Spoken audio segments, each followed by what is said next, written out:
Bonjour à toutes et à tous. Bonjour Sylvain. Bonjour. Bonjour Aline. Bonjour Martin. Bonjour Sylvain. Bonjour tout le monde. Et joyeux Noël un petit peu en avance puisque nous enregistrons aujourd'hui notre vidéo de conseils. Si jamais vous avez besoin de conseils de jeux de société pour Noël, on a regardé dans nos ludothèques, on y a passé combien de temps? 8 jours.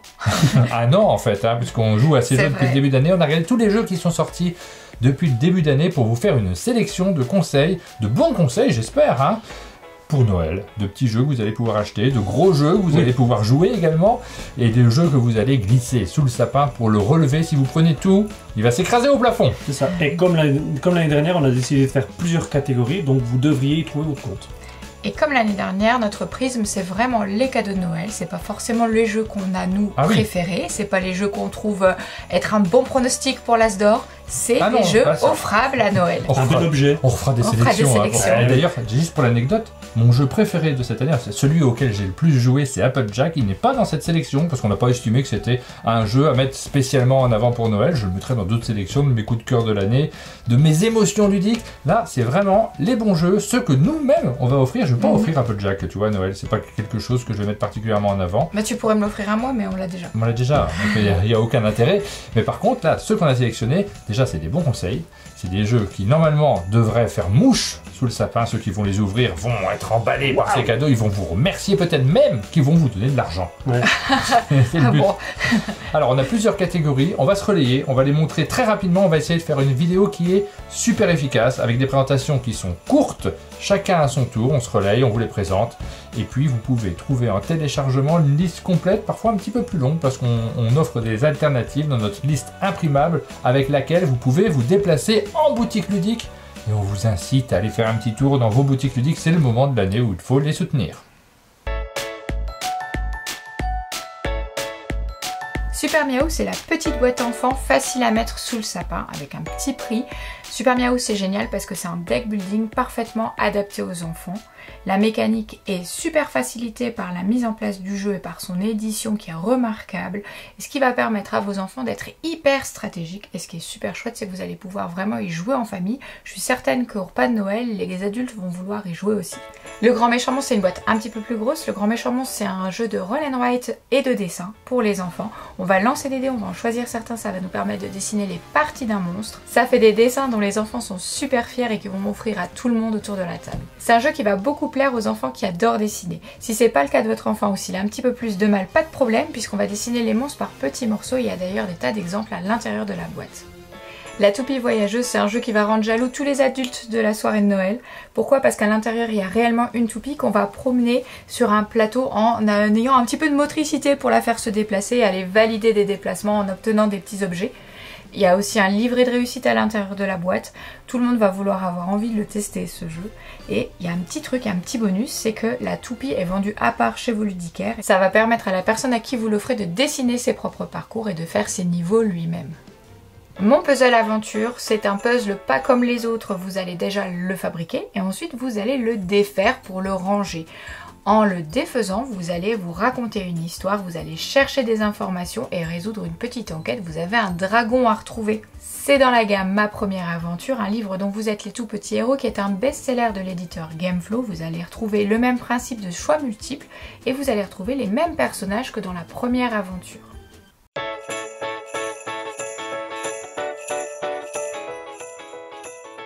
Attention, dans ce jeu, vous risquez d'être ébloui par la beauté des illustrations de Pauline Détraz et Nayade. C'est un jeu qui est signé par Victor Saumon et Émeric Dupéré dans lequel vous allez avoir un plateau sur lequel les joueurs devront observer très finement les illustrations. Ensuite, tout le monde va fermer les yeux, sauf un joueur qui va changer des éléments. C'est un jeu qui repose sur la mécanique des différences qu'il faut finement observer pour réussir à trouver les éléments qui ont bougé. C'est un magnifique cadeau de Noël.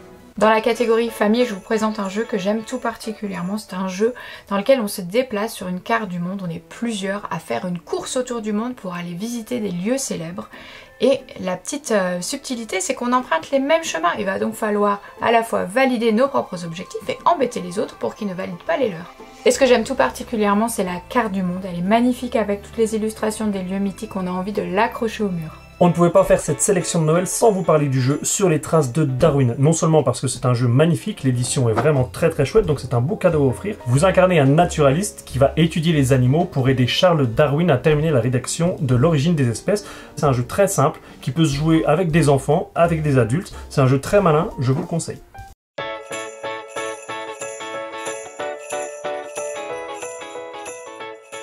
Si comme moi vous n'aimez pas les repas de Noël en famille, si votre beau-frère est un beauf, sortez tel mi-mort parce que vous allez ambiancer votre table de Noël et là, plus besoin d'avoir des discussions politiques interminables et pénibles.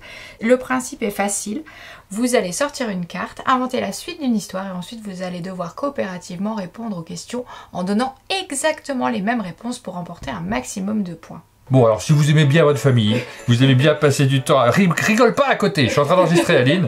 Minodice, c'est un jeu dans lequel vous allez faire un jeu de pli, mais très particulier parce que vous n'aurez pas des cartes en main, vous allez avoir des dés derrière votre paravent, vous allez pronostiquer le nombre de plis que vous allez faire, sauf que le problème c'est qu'à son tour, on va balancer les dés et on n'est pas du tout sûr de la face du dé qui va apparaître, donc on n'est pas du tout sûr de réussir à faire les combinaisons que l'on attendait, ça crée de l'ambiance autour de la table. C'est vraiment un jeu de pli très amusant, on vous le propose dans la catégorie des jeux d'ambiance. Vous avez sûrement déjà entendu parler de Trio sorti un peu plus tôt cette année, c'est déjà un classique. C'est un jeu auquel vous allez pouvoir jouer avec tout le monde, votre famille, votre tante, le beauf, tiens Aline. Ton beau-frère le beauf, tu peux jouer avec lui. C'est un jeu très simple, c'est un jeu de cartes et de mémoire qui va installer une très bonne ambiance autour de la table, on vous le conseille.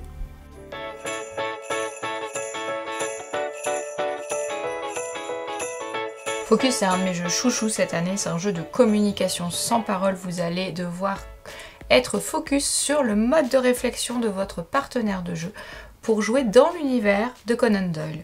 C'est un jeu qui est inspiré des aventures de Sherlock Holmes, ça va vous plaire énormément si vous êtes fan du détective. Cela dit, si vous ne connaissez pas ces aventures, c'est pas grave, vous allez pouvoir quand même beaucoup vous amuser en jouant à Focus. Le petit twist du jeu, c'est que vous allez communiquer dans ce jeu d'association d'idées uniquement avec des images que vous allez désigner au centre de la table pour faire comprendre des choses à votre partenaire de jeu. Mindbug, c'est un jeu de duel de cartes qui est très simple, c'est un de mes coups de cœur de 2023. Pourquoi? Parce que déjà d'une part, comme je l'ai dit, il était très simple, mais en plus il est très rapide. En moins de 10 minutes, vous pouvez faire une partie. Évidemment, c'est le genre de jeu qui appelle à la revanche. On est donc sur un jeu de cartes, on va affronter son adversaire à l'aide de créatures, et le twist original du jeu, c'est justement la possibilité de faire un Mindbug, c'est-à-dire voler une carte à son adversaire au moment où il la pose. Mindbug, c'est un jeu dynamique qui renouvelle le genre du jeu de cartes à combo. Attention, une deuxième fois, un jeu magnifique, Dracula versus Van Helsing. J'ai peut-être choisi des jeux dont les illustrations me plaisent particulièrement dans cette sélection. Également, ça fait partie des critères que l'on apprécie. C'est Weberson Santiago qui le signe. C'est un jeu qui est signé par Maxime Rambourg et Théo Rivière, dans lequel vous allez incarner soit Dracula et essayer de croquer des villageois, soit Van Helsing et essayer de stopper Dracula. On est dans la catégorie des jeux de pli, mais avec un matériel somptueux à l'intérieur. C'est vraiment le genre de jeu qu'on a plaisir à poser sur la table, auquel on a plaisir de jouer également. On est dans la catégorie des jeux de pli, c'est très malin, je ne vais pas vous l'expliquer là. Sachez simplement que si vous êtes amateur de jeux de pli pour 2 joueurs uniquement, vous allez vraiment vous amuser avec ce petit bijou.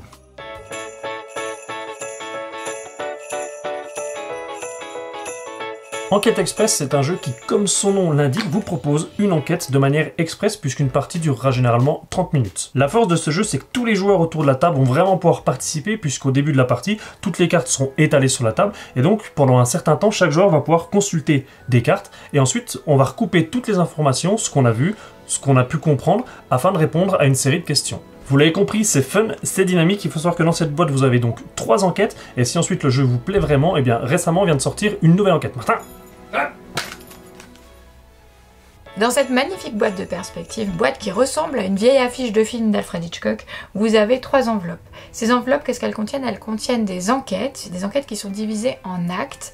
Vous allez vous partager les images que contient cette enveloppe et vous allez ensuite confronter ce que vous avez vu, ce que vous avez déduit avec les autres joueurs pour pouvoir remonter le fil de l'histoire et répondre aux questions. Moi j'ai particulièrement aimé, les univers sont différents, ils sont originaux, il y a des groupes de rock, il y a des musées, il y a plein de choses à chercher et c'est pas toujours aux mêmes endroits que vous allez trouver les indices. On vous a parlé de petits jeux qui nous racontent des histoires, de parties qui se font très rapidement. Heredity, c'est un petit peu plus long, c'est un grand jeu dans lequel vous allez vivre une aventure très forte, vous allez suivre l'histoire d'une famille devoir affronter des événements qui sont très impactants. Alors ça ne s'adresse pas aux tout petits, c'est à partir de 14 ans, ça va prendre du temps autour de la table, c'est marqué 150 minutes de jeu sur la boîte, mais par contre, l'expérience que vous allez vivre sera très forte, vous allez vous en souvenir. C'est un jeu qui s'adresse plutôt aux joueurs qui ont du temps à passer autour de la table, qui sont peut-être un peu expérimentés aussi, mais c'est un très gros coup de cœur de l'équipe. On vous conseille vivement ce jeu Heredity.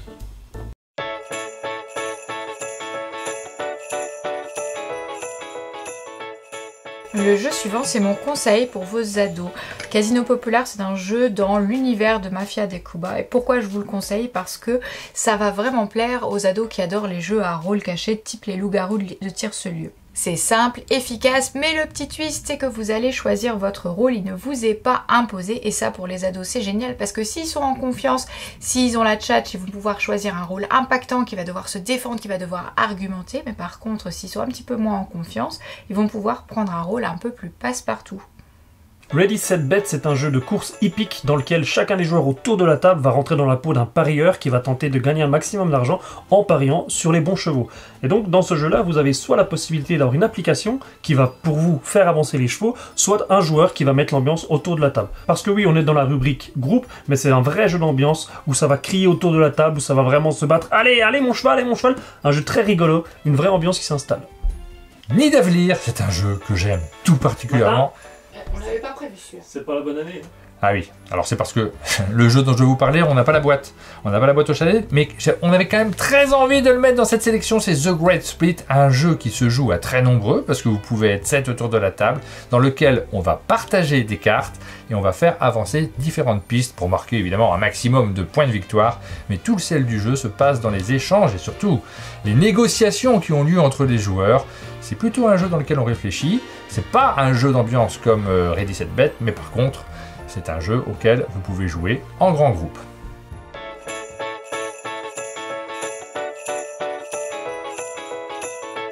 Faraway, c'est un jeu très particulier. Pourquoi? Parce qu'à la fois c'est un jeu très simple dans l'explication de sa règle, c'est un jeu dans lequel on va avoir des cartes en main, on va poser 8 cartes devant soi afin de scorer des points, mais c'est là tout le twist original du jeu, c'est qu'une fois qu'on aura posé nos cartes, on va compter les points, mais dans l'ordre inverse, en commençant par la dernière carte posée. Et donc évidemment, c'est un jeu dans lequel il va vraiment falloir planifier toutes ses actions, toutes ses pauses, pour tenter de marquer un maximum de points. C'est un exercice plutôt original, qui fait fumer le cerveau les premières parties, mais qui donne vraiment envie d'y rejouer pour progresser et faire un meilleur score que la partie précédente. Planet Unknown, c'est un très chouette cadeau à offrir parce que d'une part, le matériel à l'intérieur est vraiment beau. Vous avez notamment une grande station spatiale tournante sur laquelle vous avez disposé différentes tuiles. Et donc en termes de règles, c'est très simple. Simultanément, les joueurs vont pouvoir récupérer les tuiles, les placer et activer différentes jauges afin de gagner différents bonus. Vous avez ensuite pas mal de plateaux différents pour le renouvellement, pour jouer différentes parties. Je vous le conseille fortement, c'est Planet Unknown. Castles of Matkin Ludwig, c'est un jeu qui est sorti il y a un certain temps maintenant, mais qui arrive pour la première fois en version française, un jeu dans lequel on va construire son château, on va assembler des pièces assez surprenantes, on va avoir des formes très alambiquées pour marquer un maximum de points de victoire. Le cœur du jeu, c'est le marché que l'on va composer à chaque tour de jeu. Il y aura un joueur qui va fixer le prix des pièces qui seront mises en vente. Les autres joueurs vont le payer, il devra se débrouiller pour les tours qui suivent pour acheter des pièces avec l'argent qu'il a récupéré pendant son tour, donc il faut être très très malin. On est ravis de le mettre dans cette sélection puisque Castles of Matkin Ludwig, c'est un grand classique, c'est un des jeux favoris de l'équipe d'un monde de jeu.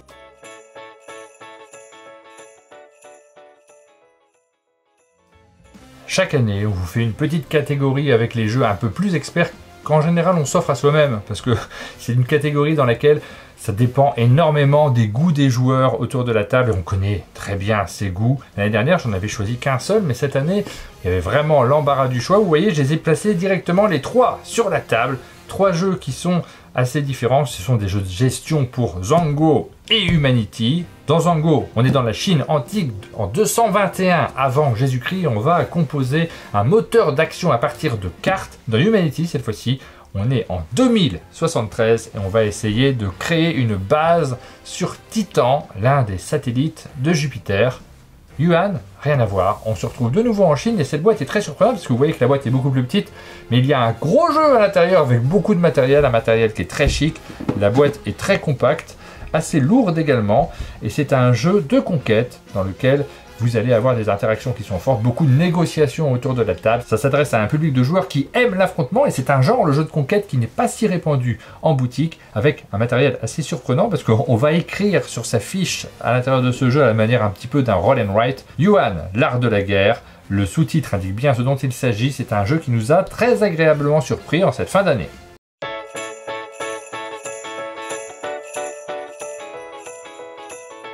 Alors tous les ans, on me dit non mais Aline, qu'est-ce que c'est que cette rubrique que tu nous rajoutes à la fin de la vidéo de Noël? Ah, c'est vrai que tu ne sais pas tenir une règle. Hein. Et là, c'était l'année dernière seulement. Mais non, même enfin, quand on fait des tops, non, j'entends ça à chaque fois. Et là, qu'est-ce que vous avez fait les deux là? Mais oui. C'est quoi ça? Mais non, mais on se venge, parce qu'à chaque fois, on est obligé on se réserve, quand on nous dit faut avoir 3 jeux, on fait 3 jeux, et ben là, on avait quand même envie de citer alors 2 jeux qui rentraient pas vraiment dans nos catégories. C'est un hommage à Aline qui rajoute des jeux. Non mais comme tu me flattes. C'est moi. Et c'est surtout ça, c'est qu'en fait le jeu qui est devant toi, Sylvain, c'est un jeu qui va prendre énormément de temps, donc de l'investissement, mais on peut pas dire que ça soit un très gros jeu. Même si c'est le plus cher de la sélection. Alors non seulement c'est pas un très gros jeu, c'est pas un jeu pour gros gamers, et en fait c'est pas une nouveauté parce que ça reste la gamme des aventuriers du rail. Ouais, donc nous généralement on essaie de proposer des nouveautés. Par contre, ce jeu vous n'y avez jamais joué, c'est un legacy, c'est un jeu dans lequel vous allez vivre 12 histoires et à chaque fois vous allez avoir plein de surprises qui vont s'ajouter. Et forcément on pouvait pas ne pas en parler parce qu'il se passe vraiment plein de choses très intéressantes. Si vous aimez les aventuriers du rail, si vous aimez le côté legacy, alors plein de surprises, ce côté calendrier de l'avant, allez-y. Puis si vous voulez offrir le plus gros cadeau. Oui, aussi. En dessous du sapin. Mais par contre là, on est obligé d'offrir le fait d'y jouer avec la personne à qui on l'offre. Parce que c'est beaucoup d'investissement sur ce jeu-là. Ça va prendre pas mal de temps également, et puis c'est très cher. Autre jeu qu'on cite, alors celui-ci, c'est pas non plus une nouveauté, mais on a envie de le mettre parce qu'il y a une édition collector extraordinaire du jeu Welcome avec plein de nouvelles fiches à l'intérieur. En fait, c'est la version dans laquelle on retrouve tout. On a le jeu de base, on a toutes les extensions qui étaient sorties. Et franchement, et pour le coup, pour un prix qui... C'est ce que j'allais dire, le meilleur rapport qualité-prix. Parce que c'est lourd, hein. C'est bien plein. Voilà, deux idées bonus, mais 2 excellentes idées. On espère que vous trouverez votre bonheur. Je ne veux plus entendre de l'année que j'ai rajouté un jeu quelque part. Tu vas le faire à chaque fois? Maintenant, ça y est, c'est fini là. Évidemment, vous pouvez retrouver plein de conseils de jeux sur notre chaîne. N'oubliez pas de vous abonner parce qu'on fait des conseils tout le temps, toute l'année. On le fait sur YouTube, on le fait également sur Twitch en direct. On a des émissions régulières. On vous souhaite évidemment un excellent Noël avec votre famille, incroyable. avec votre beauf, avec toute votre famille. C'est une très bonne idée, hein, ça. Bah écoute, ça parlera. Je pense que ça parle aux gens. Ah oui. Vous aussi, vous avez un beauf. Attends. Si comme moi vous avez un beauf, tu parles de mes frères là? Tu te rends compte qu'ils vont quand même regarder cette vidéo? Bah, c'est sûr. Ça va être bien l'ambiance de Noël chez vous, tu me raconteras? En attendant, comme d'habitude, cette vidéo vous a plu, n'hésitez pas à mettre un j'aime, des commentaires, abonnez-vous à la chaîne Monde de Jeux pour ne rien louper de notre actualité, et on vous dit à bientôt!